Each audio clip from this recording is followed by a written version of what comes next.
بسم الله الرحمن الرحيم. السلام عليكم ورحمة الله تعالى وبركاته. وإذن سلام ولا ليلة شرفت له ميل والبوا دنيا دعلا ذا كجوكتان ما أنت وحان ربا إن سمي ملوح سوء مت فضط معان المعنى واحتر له waxaan idin tusi doonaa waxyaabaha aan ka samaynayo. waxaan inta ku haystaa waxyaabihii dhammaay oo aan ka samaynayay malawixii. waxaan inta ku haystaa burkii oo aan halkan ku soo shubtay 2 koob caano ayaan halkan ku haystaa. halkan waxaan ku haystaa xabad sowda. halkan waxaan ku haystaa cusbo yar.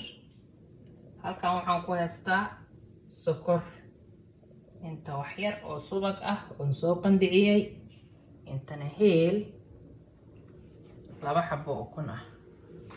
xabasuudadiina waa tan iyadoo shiidan dukaanta carabtay taalaa. waana soo qasi doonaa. markaan soo qaso ayaan isu imaan doonaa haddii alla yiraahdo.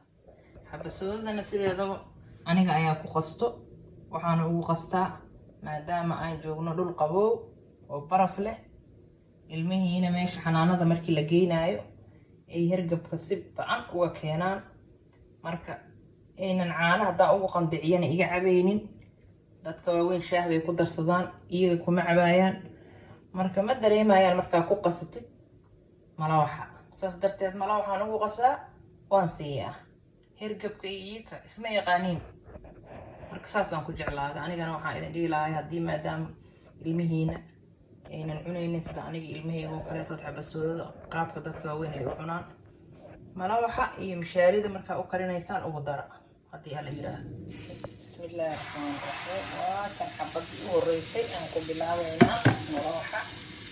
xabasuudada sama madaxmeesha la dhihi maayo oo waa loogu jeedaa wax yar laakiin ma ka dhadhamayso. سهم وغاني حبسوها كقصة المها بسي هذه دريم الدونة إن شاء الله تعالى.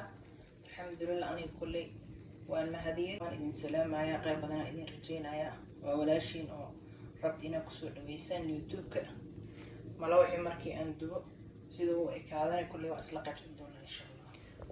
وكان ملوحي سيدو إكاذي سيدو قروح بدن وحان ربا مانتو إن دينك السجابة walaalayaashayda sharafta leh waa like iyo subscribe ha iga baqiilina si kal iyo laaba waan idin salaamayaa.